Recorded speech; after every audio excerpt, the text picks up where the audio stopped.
I went through the worst shit possible with my heartbreak. You know what I'm saying? Had a baby with a girl, found out my son wasn't mine, all type of shit. So it's like, that's heartbreak right there. Can you introduce yourself for us? Kid Slopes, producer, Big Slopes with Alley. Where you from? Um, Born in Washington D.C., but I wouldn't say I'm from D.C. Like, I grew up back and forth. Um, I'm a Texas baby too. Like, my parents, they from Texas, so I'm from everywhere. I ain't, you know what I'm saying? I was born in DC though. I went to PG County schools. Yeah, DMV area. Well, DM area. Respect. Respect. Man, so we gonna get right into it, man. You know, you my partner in real life. For You know, sure. so this here is a conversation between friends. Yeah, for sure. Can you just describe like what that was like, moving around, growing up, in your childhood and what your childhood experience was like? Um, I grew up with both of my parents, mom and dad in the house. Uh, it wasn't as peachy as people might think it is when you got both parents in the house. You know what I'm saying? Um, but it was cool. I wouldn't change it for nothing. Even all the hard times, I wouldn't change it for nothing. I got a little brother. I got a little sister. We got different mothers. She the youngest, so that's how that went. But um, yeah, it was cool. I'm a church boy. I grew up in church. But it was like it's weird. So like my mother raised me in church, but my dad ain't no church nigga. Like, father a real nigga. Like, my father ain't go to church except on, like, Easter. But um yeah, I grew up in church, played instruments in church. Um I just put it like this: my grandmother always said her grandkids wasn't church boys. We was niggas that went to church. That's what she called us. Respect, respect. So when you said like a lot of people think that just having two parents in the household, is just all good. Like was there any like type of dysfunction even with both of your parents there? You know what I'm saying? Like what does that look like for people that don't know what you might mean? So my parents, they didn't work together. Like, they no longer together right now, which is recent. They stayed together for like 30 years almost. But yeah, they just never worked together in the household. Like, it was like two roommates and not paying they half of the rent type shit. You know what I'm saying? So like I said, it was cool having both parents, but it was still, we dealt with certain things. Like, most people, like, it's certain shit I just never understood, as far as like even being a man today. You know what I'm saying? Like, I had like, people wouldn't think you got both parents in the house, you go a year without having hot water. You know what I'm saying? Shit like that. But that's from them not working together and just being prideful, and like, who gonna pay this, who gonna pay that. You know what I'm saying? Little shit like that. So, um, but like I said, one thing about my father took care of us though. My mother did her thing, father did his thing, you know, but we did it together. Shit, it is what it is. For sure, for sure. And how did that affect you? Just like what at what age did you kind of start to see that understand and observe the partnership aspect and see how like okay they not working here or they kind of not meet each other halfway here. Like at what age did you start observing those type of things? Honestly, I ain't think about that shit till I left home. Like, till I left home when I was 17. After graduation, I moved out. I always knew it was dysfunctional. Like, it was just the energy. Like, I have been wanting to move since I was 12 years old. Um, Not that it was bad, but it was just like, I would go to my godmom house all the time, and like just the way the energy was there, I just always wanted to live with her for some reason. It wasn't even that at that time that I've seen like something that made me like this is dysfunctional, but it was more so like I just wanted that energy over there. So I wanted to, I remember when I was 12 years old, I was going to Northwestern High School. I was about to go to Northwestern. And I asked my mother, could I move? She told me no. So I remember I was 12 when that happened. So I had been wanting to move since I was 12. So the day after I graduated when I was 17, I left. Respect, respect. And seeing that family dynamic that you know grew up in, like I said, it wasn't the worst or the best, or you know, but everybody's issues is their issues, and nobody's trauma or dysfunction is bigger than any, you know, the other person.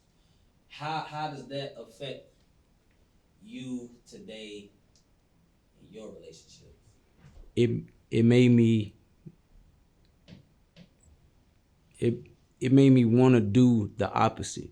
Like I'm when it come to my house, you know what I'm saying? I'm 100% a team player. Or if I gotta pay whatever, like it's just certain shit. I felt like it ain't that hard. You know what I'm saying? Like it taught me how to be a better partner. Like just watching that taught me how to basically just how to do it the right way by watching like growing up even with my business like I always learn from people's mistakes. You know what I'm saying? I'm not going to make this. I'm going to see what you did wrong, and I'm going to do better.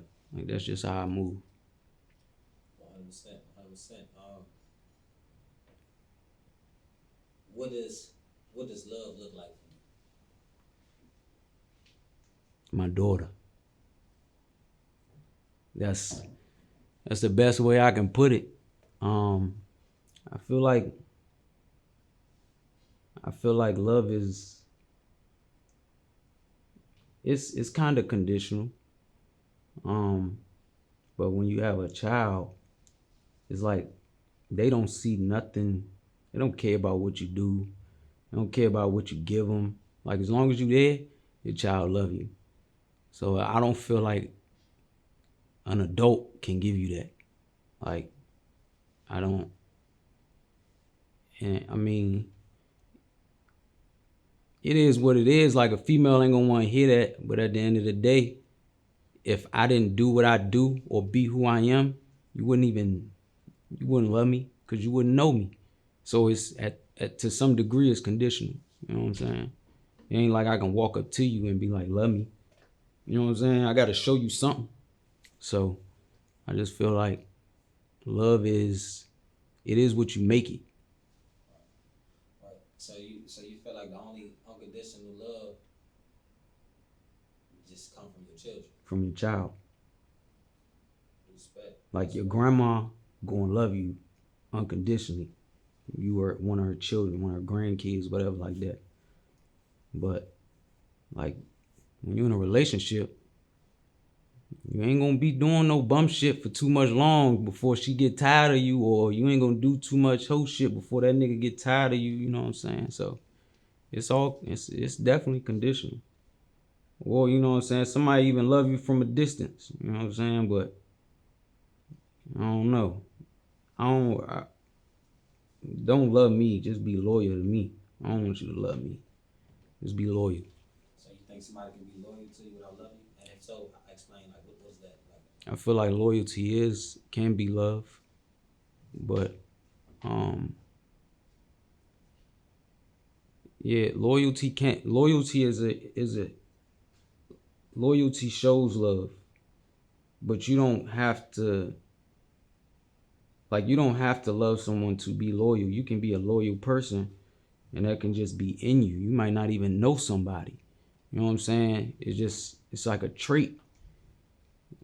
But if you love somebody, you can still hurt them. You know what I'm saying? It's people that they'll tell you love them and spit in your face. You know what I'm saying? So I feel like it's just like I said, it's what you make it. You know what I'm saying? But like, I rather loyalty over love any day. For sure. How do you how do you view like how did you deal if you had how did you deal with your first heartbreak? Shit, my first heartbreak. I mean, it depends. Define heartbreak. You talking about relationship Yeah, well, or have you ever got your heart broken in a by a relationship? female? Okay.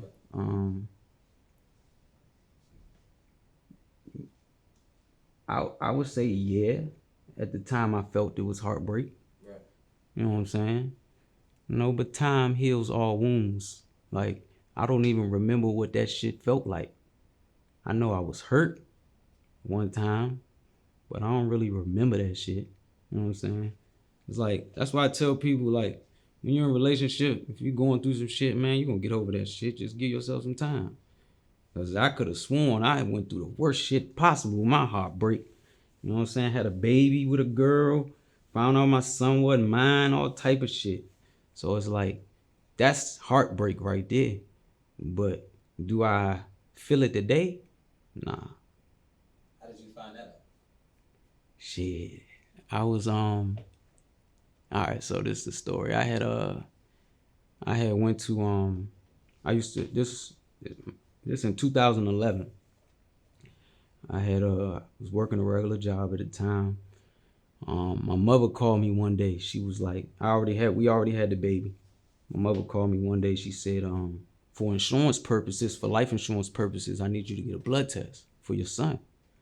I said, okay, it makes sense. You know, mom's told me that. Whole time, so when I did it, whole time it's an interior motive. My grandma done had a dream. My grandma done had a dream and said I told her that my son wasn't mine in the dream. So, but they didn't tell me this at the time because they don't want me to get mad. Right. So I'm like, all right. So she told me, you know, she wanted to do it for life insurance purposes. I go get the blood test. I ain't tell my girl at the time none of that. So when I get the test back, I'm at work. I look at the results online, and it like the numbers is I'm looking at the numbers and it don't say like 000. It's like a point something percent. So I'm like, oh, it's a possibility or something. Like that's how I'm thinking in my head. So I called a number. They like, we get this call every day. If you asking us that, you're not the father, blah blah. So my man that worked with me, he in the joint, he like, don't go home. Like go to somebody you like go to your brother house or something like that. He like, don't go home. He like, where she at with the baby? Said they at home. He like, don't go home. So I called my brother on the phone. I say, man, the baby ain't mine. Mind you, he about 4 months at this time. I done changed my whole life around for this shit. Right. So she like, my brother like, what? Blah, blah. I'm like, yeah, that baby ain't mine. He like, well, don't go home. Everybody telling me don't go home because they don't want me kirk out. I go home anyway. So I get in the house. She in there feeding the baby. I throw the paper at her. I'm like, who baby is that? I swear to God, it was like a scene off Maury. She get up, crying, running around in the house. And I'm just like, man, just pack your shit. Just go ahead and roll, you know? And that's how that shit went. That shit crushed me, though. I ain't gonna lie. I had the baby tatted on me, all that. Shit crushed me. And for a long time, I ain't want to have no kids. For a long time. But I ended up having my daughter. She changed my life. But I remember this, though. The first date I ever had with my baby mama, I told her, you ever get pregnant, I'm getting a blood test. I told her that the first day I ever met her. First day. So she already knew off bucks. It wasn't nothing, ain't no secret, none of that. And I was dead ass. I kept telling her. I was like, I hope you know I ain't playing. Like, we ever have a baby, I'm getting a blood test. I told every girl that just in case that I ever met after that. Just on some real shit. So like how do you that could be a real trust breaker. Like that can really have you a situation like that, you kinda be a little hesitant. I mean, I ain't gonna lie. I was kind of sweet back then, dumb young nigga. So it's like I don't really blame nobody but myself, cause as I got older, like the signs was there, but I was slipping. You know what I'm saying? So it's like it really was. Yeah, it's you know what I'm saying. It's a trust breaker, but at the same time, it's like everybody ain't like that. You know what I'm saying? So I try to be positive about the shit afterwards. You know. Nah, for sure, man. So how do you how does it balance out? Like how did you walk into or manage, the relationship, with your BM? Like how does that work? We are, you know what I'm saying. Like I said, the way I grew up, I'm all about being a team player. Right. You know what I'm saying. So it's like whatever you need, no matter what. If we ain't together or not, I'ma be there. You know what I'm saying? I ain't that type of nigga where like, you make me mad. I'ma do this and all that. Like, no matter what, like we family at the end of the day. You know what I'm saying? So I don't never want my daughter to ever think that, you know, I don't I ain't do my part. You know what I'm saying? I'ma always be there no matter what. Um, Relationships are work. You know what I'm saying? Especially if you want them to work long term, they work. Like I said, I watched my parents like real life just not help each other. You know what I'm saying? Like, so I just want to do the opposite. You know what I'm saying? So, man. So I know recently, we both had a mutual friend that recently just lost his life um, to gun violence. How do you process and deal with, losing close friends, to those circumstances, and if you can give us like insight on, those that you have lost, what Um, does that look like? so rest in peace, Lil Neff. Rest in peace, um, Pierre Big 28. Um, two two good spirited niggas. You know what I'm saying? Where um, just I would have never thought that would have happened to them. Um, we built a relationship starting off with the music. And that's really like something that's discouraging sometimes about the music shit is that like I never lost nobody to gun violence. My brothers, you know what I'm saying? My uncles, like I got uncles, cousins in the penitentiary, all that. I never lost nobody to gun violence. Except for them two that I'm close to. So it's like sometimes I feel like if I didn't do music, I wouldn't feel that shit. But then it's like my initial like my studio called Safe House Studios. And the name is significant because like that's what it's supposed to be, a safe place for everybody. I feel like if I don't have this place for people to come express themselves or to get off the streets, it'd be a lot worse out there. You know what I'm saying? So it's like that's why I'm so hard on people about like my studio and stuff, because it's like I can't lose it because it's bigger than me.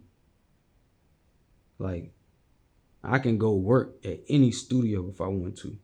I don't have to own a studio to make money. But it's like niggas don't do shit right. Like these studios out here, they not safe. Like they be death traps, bruh. So it's like I'm I'm very particular over certain shit because I care about the people that I work with. I care about the people that's around. So like even for Neff, like the day he passed, Neff was my artist. The day he passed, he had a show. Like I would have never thought like that shit would have happened. You know what I'm saying? Um, that shit crushed me. Like I don't even cry at funerals, none of that shit. That shit crushed me. So it's like because I looked at that was like my little brother, and I feel like I ain't keep him safe. You know what I'm saying? So that shit hit me hard, but um, you know, You know, he actually died on my mother the same day as my mother. damn. Like the morning I found out that my mother passed, it was around like 6 in the morning, 6, 7 in the morning. Mm-hmm. I found out Neff died the same day. He died the same day as my mother. That's crazy. Yeah, and I'm sorry about your mom too, For bro. sure, bro. For sure. I appreciate that, man. So how do you maneuver and move? Like just like I know how you are just day to day, but like how does these experiences and these unfortunate events affect you and your daily movement? Like, bro, bullets ain't got no names on them, so it's like for me being in the position that I'm in, I could be in the middle of a lot of bullshit. That's why I try my best not to. I'm a businessman, so just like we know a lot of different people on a lot of different sides. And if you don't establish yourself as a businessman and as a man yourself, you'll get mixed up in a lot of people bullshit. 100%. So I move a certain way, the way that I do. I don't hang with niggas. I don't, you know what I'm saying? Like, I hang with the same niggas. And I don't hang with niggas that be in no beef, that be on no bullshit. Like, if you ain't trying to get no money, if you ain't trying to get no paper, you ain't trying to elevate your life, like, we can work.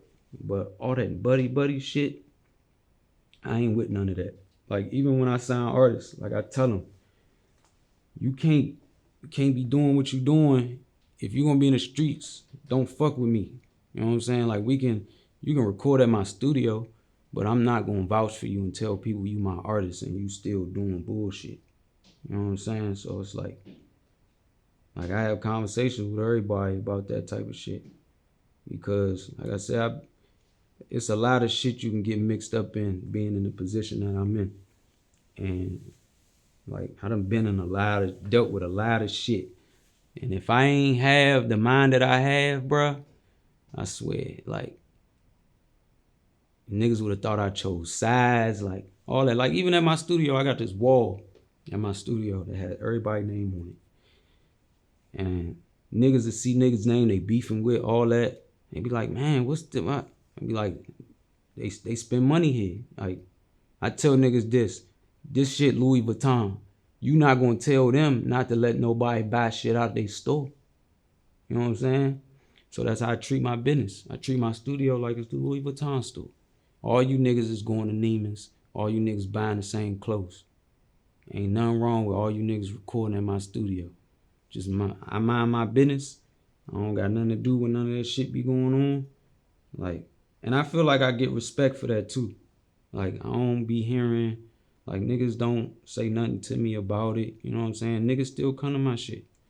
So it's like, and I make people feel safe. Like, people, like, all the artists in my city know I ain't on no bullshit. If anything, like, it's gonna hurt me more to be on bullshit. You know what I'm saying? So, Right. 100%. So like do you feel like you operate daily on in a survivor's mindset, or more so like a present, like day to day living mindset? both. Um, like, even when I'm recording, I have to, like, like I said, I done dealt with a lot of shit. Seen people mistakes. I done been in some shit that I shouldn't even, like, should have never happened. I done learned from shit. So like even now when I'm at home and I'm recording or something like that, I'm on it. Like, lock my doors. Like, I tell artists, you wasting the more niggas you bring to my studio in your session, the longer it's gonna take for you to finish a song. Cause every time a nigga gotta go to the bathroom, every time a nigga gotta go outside to the car, every time somebody walk in, I'm getting up. Like, I'm going to the door myself. I'm not trusting you to lock my doors. Like, none of that. Cause like I said, I done dealt with so much shit, bro. And I done dealt with shit in other studios, like not even mine. So it's like, I'm not playing that shit. So I be in survival mode, and I gotta go home. You know what I'm saying? I gotta go home, man. Like I don't play that shit, bro. So it's like I just be. I have to make sure that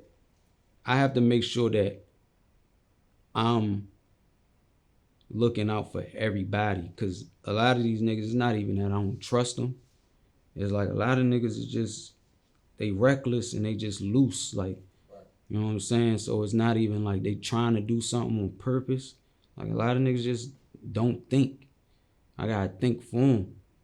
You know what I'm saying? But like I said, I try to just.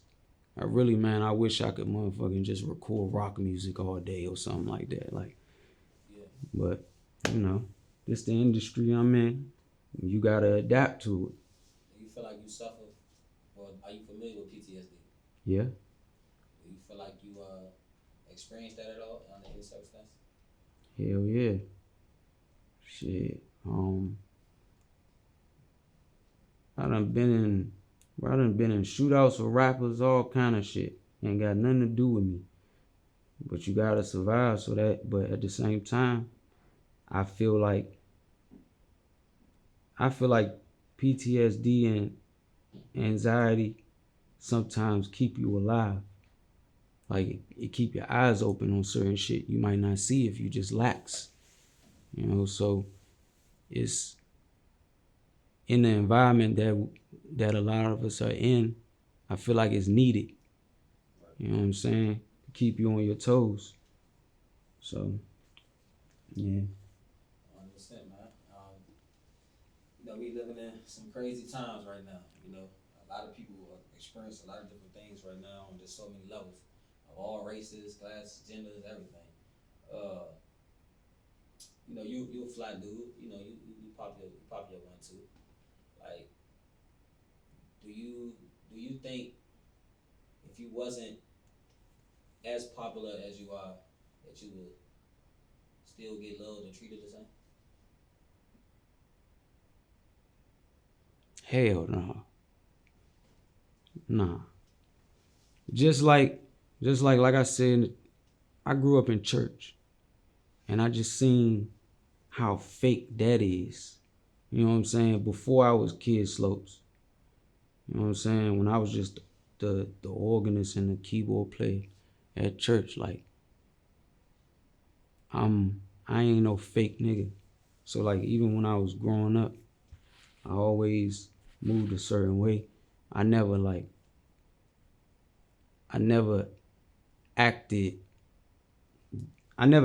like I put like for example, like at my church where I grew up at, all the niggas on some real shit, like none of us are like other church boys. You know what I'm saying? Like we grew up with my father, my uncle. You know what I'm saying? So it's like the boys are like one of my cousin, he in the feds right now. Um I got matter of fact it's like cause I grew up in a small church. So out of like 10 boys, 3 of them locked up. Um so it ain't like we didn't grow up being like we didn't grow up being fake. You know what I'm saying? It's like I used to go to churches or I would play at certain churches and stuff and play at groups and it would be like I remember one time I got a phone call and somebody told me like, yeah, you can't be on Instagram doing such and such. I'm like, why not? Like I be seeing the motherfucking minister nigga in the line at the club. Like, but because I'm open about it, y'all want to say something to me. You know what I'm saying? So it's like I just it's all I don't feel like nah the shit just I feel like regardless of the fact of because the world is the way the world is, I wouldn't be loved regardless the right way. You know what I'm saying? So Do you believe in monogamy? yeah. I believe in it. You know what I'm saying? It ain't for everybody. Shit ain't for everybody, but I feel like you should be honest with your partner though. Um, um, like In feeling love, what do you feel like a man's desire, like what is a man's fulfillment in love? Like what makes a man feel fulfilled in being love on intimate level? I think it's different for all niggas. Like certain, it's different for all men because you got some men who like it's some men who are cool with women loving them because they got money. Like it's certain men who will, you can kind of tell though. You can kind of tell the niggas who didn't get no females before they had money. You can tell by the way a nigga interact with a woman. Like them niggas that just come out but off out the gate. I got this, I got that. Like they ain't got no game. They ain't never had no bitches before they had no paper. Like they just that's some lame ass shit. But some niggas is cool with that. They get a thrill off of that. Like they know they gotta keep pushing this money out for women. To, you know what I'm saying? Fuck with them. Um, for me, it's like I'm. I just my woman gotta, and I have this. My woman gotta really like love me for not just who I am, but who I was and who I'm becoming. You know what I'm saying? Like you gotta understand all those things because you'll end up being in a position where you miserable because the person that you want to be they not used to that or they didn't want that. You know what I'm saying? Like, but it's like some of these women gotta understand that you can't change a man when you get him. Like, understand what you have when somebody show you who they are, that's who they are. Like, don't try to change it and then be mad when they don't change. You know what I'm saying? So, like, even for me, I am, I'm Brian. That's my real name. And I'm Kid Slopes. But my woman understand both. So it's like, but if you don't understand both, ain't nothing I can do with you. Yeah, shit. It's a lot of people that's in my position that, you know, you gotta find you a woman that care more about, what you trying to where you trying to get to and not what you can do for them. Because then it's like they won't let you grow. Like I'm at a position now, I wanna grow. So it's like you either with me or you not. Cause I can't stay in the same place if I'm trying to get to a better position. You know what I'm saying? So, and I feel like I gotta. And that's something that we all gotta. I pray that everybody gets, but like my woman got my back. You know what I'm saying? So it's like, um, it's a good thing with me. 100%. And with you being where you are today, and so many life lessons, on so many different levels and so many different experiences, we have a very, of course, diverse experience. Like I always ask this question in closing: if you could change one thing about, I'm talking about this exact day at January 20th, 2022. You can go back in time and change one thing that happened in your life. What would it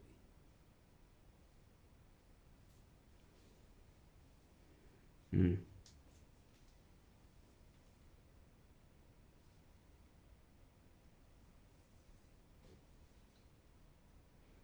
I don't know, cause I put it. It's like for me, um, I believe everything happens for a reason.